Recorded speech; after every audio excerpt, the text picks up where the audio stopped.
moon and back. To the moon and back. And back again. And back, here we are. But we're not going to the moon today. No. We've traveled further than just the plain old rocky surface of the moon. We've traveled to all of the terrestrial planets in the solar system. We've traveled to the gas giants. We've discovered that there are ice giants. Ooh. And apparently they're very ghost-like. But have we discovered and learned about everything? No, we haven't. No. There's a few things left to learn about. Yes, in fact, there's the thing that we see every single day, all the time. We feel its rays in the summer. We feel its rays here in Southern California, even in winter. And it's known as the sun! That cool guy with his sunglasses, which makes no sense because he's only protecting his eyesight from himself. Maybe he thinks he's ugly. Who knows? I don't know. The point is, there is the sun to cover, and the asteroid belt! And then something else as well. We'll tell keep you it later. a mystery. Yes. Oh, I can't wait to hear about the asteroid belt. Isn't that thing that Han Solo flew around through? You'd think it would look exactly like the movies, but it looks nothing like that at all. Oh, I guess we'll have to find out. So, without further ado, The sun! So, the sun is orbiting something else. orbiting something else? Yes! I thought everything in the solar system orbited the sun! Everything in our solar system does orbit the sun, but the sun and our whole solar system orbit something else as well. If you don't know, the sun and our solar system is in the Milky Way galaxy. And the Milky Way galaxy is a bunch of different solar systems that make up a galaxy. Wow! And there's thousands and millions and billions of stars in our galaxy. Wow! Wow. Wow! So- tell me more about the sun! Yes, so this sun, it orbits around the center of the Milky Way galaxy. So its orbit is between, because we don't quite know for sure, it's between 2.25 and 2.50 times 10 to the 8th years. That's a really, really, really long time that if we wrote out mathematically, it would be a 2.5 or a 2.25 followed by 8 zeros, which is how they denote that. So, we get a really, really, really long time in order to orbit the sun, and that's the reason we write it like this. It's a little bit more complicated math, but so you know, it just means it's a really long time. And what that time period is called, that orbit, is our galactic period. So everything that orbits around the center of the Milky Way galaxy has its own galactic period. Now, the distance from the Milky Way core, we're a little bit more precise with, because we can measure that better than how long it takes us to rotate around it. And for that is 27,200 light years away. And we're going to get back to light years a little bit later, but it is very, very, very far away. Now, our satellites that orbit the sun is the solar system. So everything that we've learned about so far, it orbits the sun, so it is its satellites. Now, the craziest thing about the sun is that its mass is 333,000 Earths.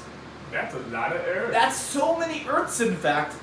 The sun has 99% of the entire solar system's mass. 99.86%! Even of more! all of the mass. Yeah, even more of all of the mass.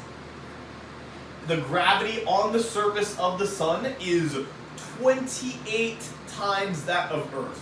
So that's really, really heavy. So if you weighed 100 pounds on Earth, you would end up weighing 2,800 pounds on the sun. Wow, you're gonna have to go on a weight loss program for that. Yeah. So instead of having an atmosphere, we're going to talk about what the sun is composed of. So the sun, because it's a star and it has a lot of mass, it has a lot of really, really light elements that make it up. So it's made up primarily of hydrogen, then next is helium and a little bit of oxygen, and then there's some other trace materials in there that don't make up much more than 0.05%. And then lastly, and probably the craziest temperature that you'll ever see, Get out your sunblock!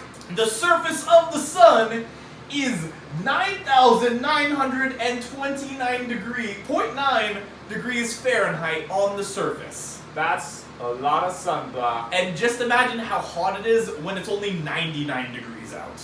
Yeah, I already feel like I'm melting. I'm like an ice cream cone in the middle of summer. Exactly. Gone. Yeah. Anyways, let's go ahead and get on to why is the sun so hot? Well, the sun is so hot because something is happening inside of the sun called fusion! Fusion! What is fusion? What is fusion? Specifically, it's nuclear fusion. And we've all maybe seen videos or pictures of nuclear fission, which is essentially the idea of a nuclear bomb.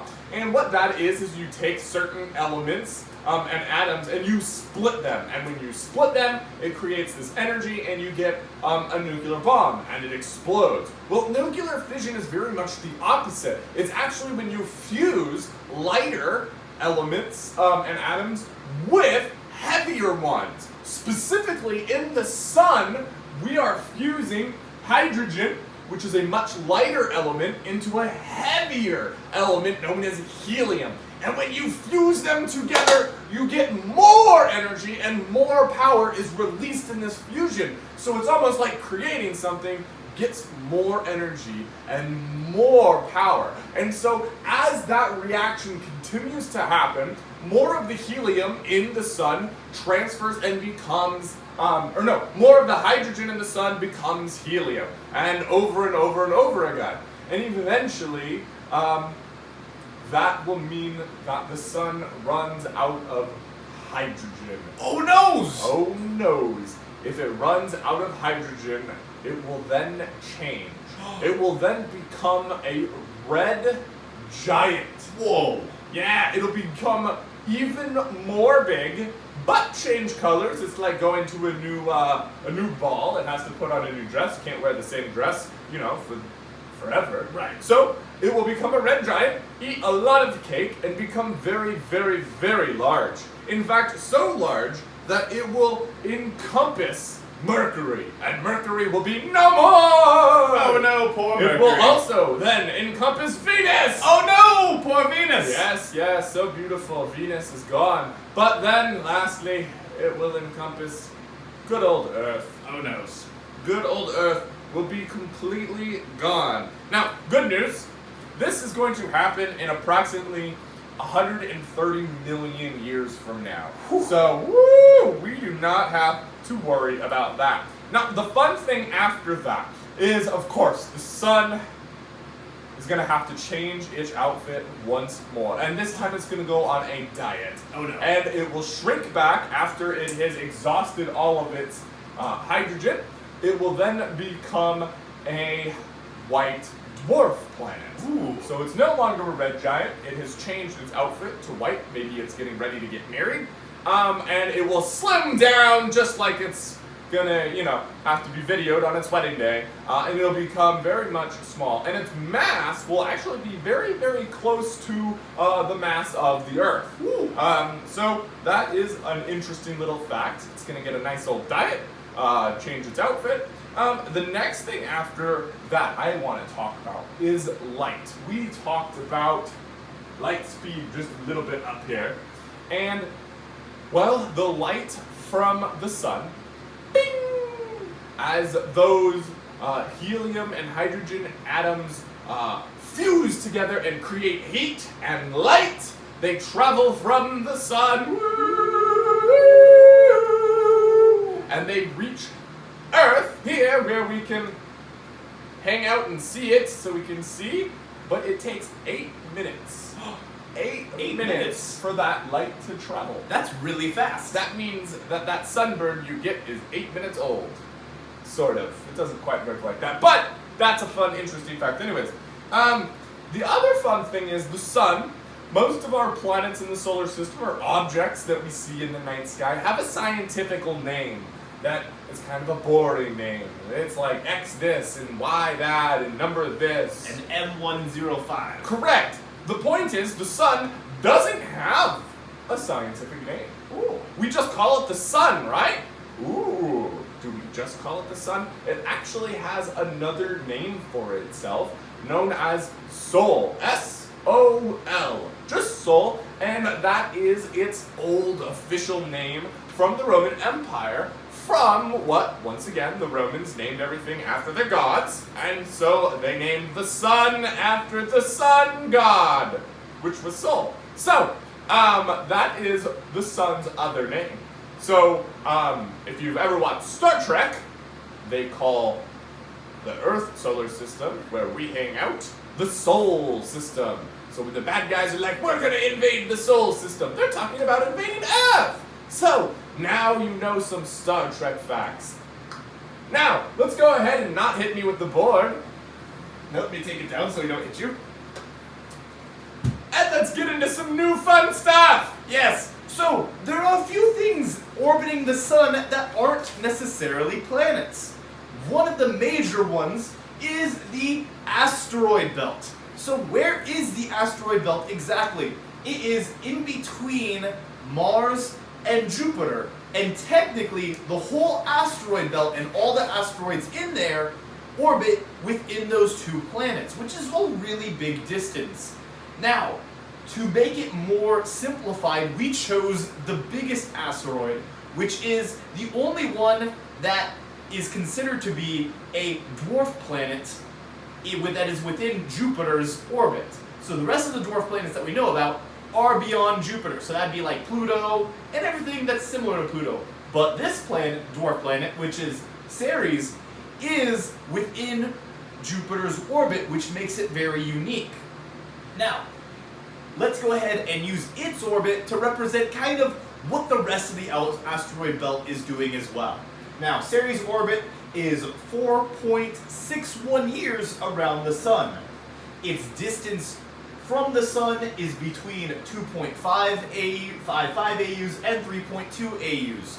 So remember, an AU is an astronomical unit, which means that's the distance between the Earth and the sun. So Ceres is about 2.5 Earth to sun distances, or a little bit over 3. Now, it has 0 satellites. And the reason for that is it's actually really, really small.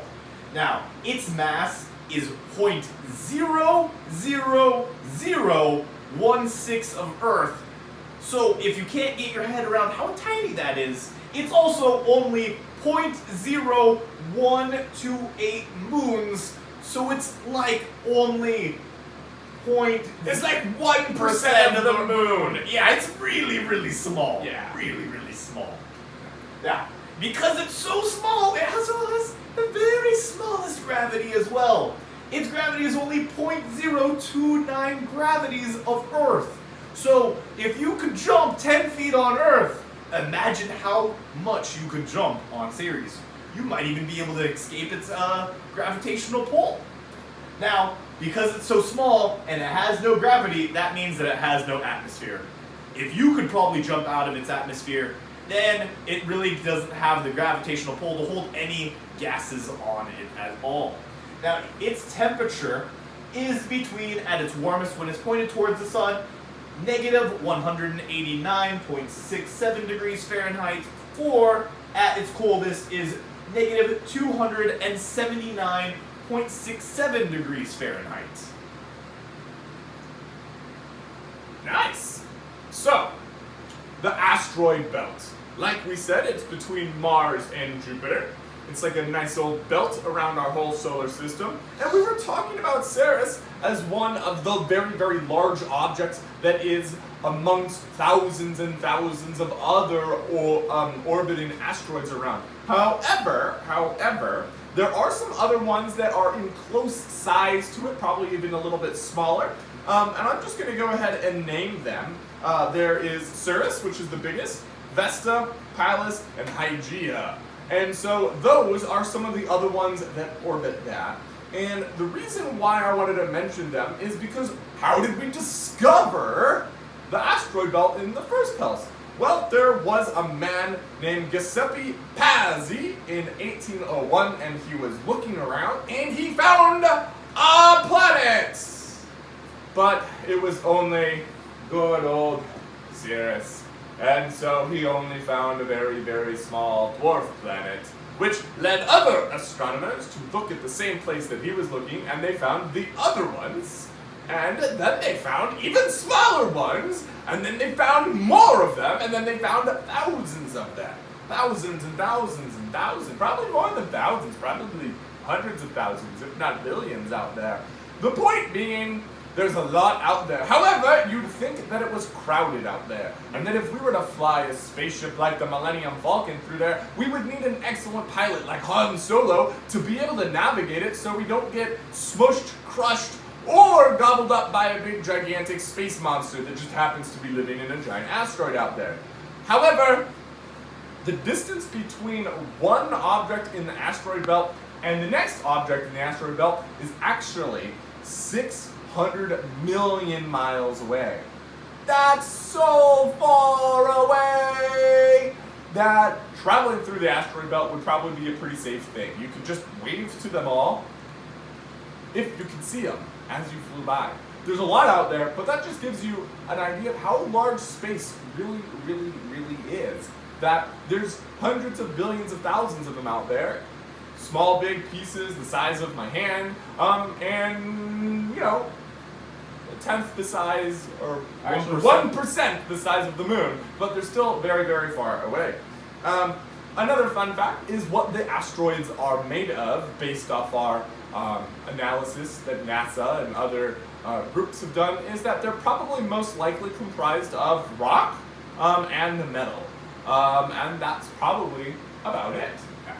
So, the last thing that we're going to talk about is very similar idea-wise to the asteroid belt. And what that is the Oort Cloud. The Oort Cloud. The Oort Cloud. Oort Cloud. So the Oort Cloud is actually, right now, just a hypothesis. So what that means is, based off of science, this is what astronomers think is out there, but it's really far away. So it's gonna take us a little bit of time to be able to verify that it's there. Just like Pluto took a little bit of time to verify that it was there, even though we already knew about it based off of hypothesis. So the Oort Cloud is distance from the sun. It starts 2,000 AUs from the sun. Its farthest away, it's as far as 200,000 AUs. So remember, that's the distance that it takes the sun to the earth. So that's 2,000 times the distance from the sun to the earth at its closest, up to 200 times at its farthest. Now, to put that into other perspectives, we're going to use a new measurement of distance, which is light years. So, the Oort Cloud starts at 0.03 light years away, and it goes as far as 3.2 light years away. So, why don't you go ahead and tell them how far a light year is so that it makes more sense. How far is a light year? Well, I'm going to need your assistance there, mister. What I want you to go ahead and do is take this eraser and erase the asteroid belt. It's not really being erased. It's still out there. Don't worry. He's not really erasing it. And I'm going to go ahead and tell you a series of numbers. Now, you see, light speed is how we calculate light years. Light is a speed that, in theory, is a constant speed. Light only travels at this speed. It doesn't go any faster, and it doesn't go any slower, which means that if we measure how far it goes in a year, we will get a distance. So if we say 1 light year, we will get a distance. So I'm going to go ahead and tell you the miles per hour that light travels in 1 year. So how many miles it goes in 1 year. So not miles per hour, but miles per year. It travels 670. Add your comma. 670, Comma. 616. 616, Comma. 629. 629. That's miles. That is how fast light travels. That's a really big number. That's a really big number. That's how far it travels in a single year. That makes a lot of sense on why light only takes 8 minutes to get from the sun to the earth. So remember, an AU is only 8 minutes long.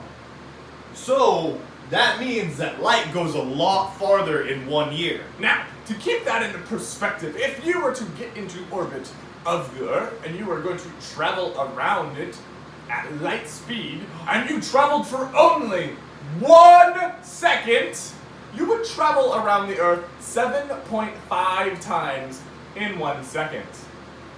That's really fast. That's really fast. If you could go light speed, which, if we get into a lot of different theories, may or may not be possible. But anyways, continue onward with the Oort Cloud. Yes, so the Oort Cloud, it is still a hypothesis. So the mass of the Oort Cloud, and that's the amount of things that are just out there hanging out, kind of like the asteroids in the asteroid belt. The Oort Cloud has the mass between 5 Earths and 380 Earths. Because no one really knows how much mass is out there yet.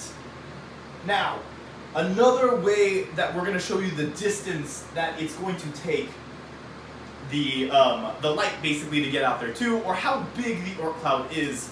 So, Voyager 1, which is where we get a lot of our pictures from the other planets, was launched in 1977.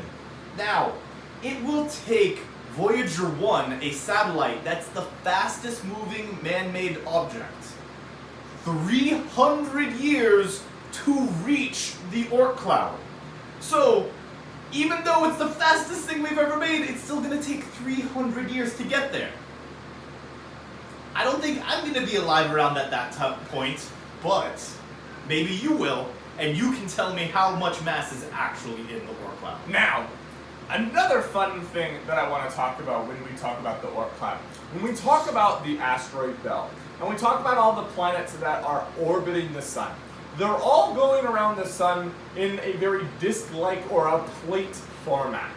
However, the Oort Cloud itself isn't just a belt. That's why the asteroid belt is called a belt. It's basically just around it. The Oort Cloud is actually a big gigantic ball all the way around it. So it's protecting, I say maybe protecting, all the way around it, kind of like a force shield of Oort cloudiness. Now the other funny thing is the way the Milky Way works, and as we travel around the Milky Way, it's theorized that the Milky Way acts like a tide, like the moon functions as it orbits around, it pulls on our oceans. And the Milky Way pulls and pushes on the Oort Cloud, which sometimes causes some of those objects out there in the Oort Cloud, like comets made of ice, to get pushed out of the Oort Cloud and come deeper into the solar system and travel around. Which is why one of the ways the scientists theorize that the Oort Cloud must be a thing that's out there, because we have comets that don't seem to be on the same path as the rest of the planets in the solar system, so there must be something after the solar system that is thrusting objects into it, like the Oort Cloud. So, we have now covered the Oort Cloud, the asteroid, and the sun. So we have covered quite a few objects today, as well as the last few weeks. Now, there is only one last assignment for all of you students to go ahead and do. We have a few weeks left of class, and so the assignment is going to be a final assignment due. And the final assignment will be for you to do a research assignment on one of our man-made missions. I'm going to go ahead and list a whole bunch of different mission ideas in the email that I send out. But the general idea is I want you to go ahead and research our mission. Perhaps you can research Voyager 1. Tell me when it was started. What was its mission? What has it discovered? Was it a success? Was it a failure? And other things like that that you discover about it. Then I'll add all of those details into that email for you. And so, you can learn a lot more about what we've already done. And another piece of the assignment will be to, would you have made any changes to discover things differently? And if you were going to come up with your own mission to explore something, what would you name it and where would you send it? So, that is all the time we have for today. Until next week, goodbye! Bye!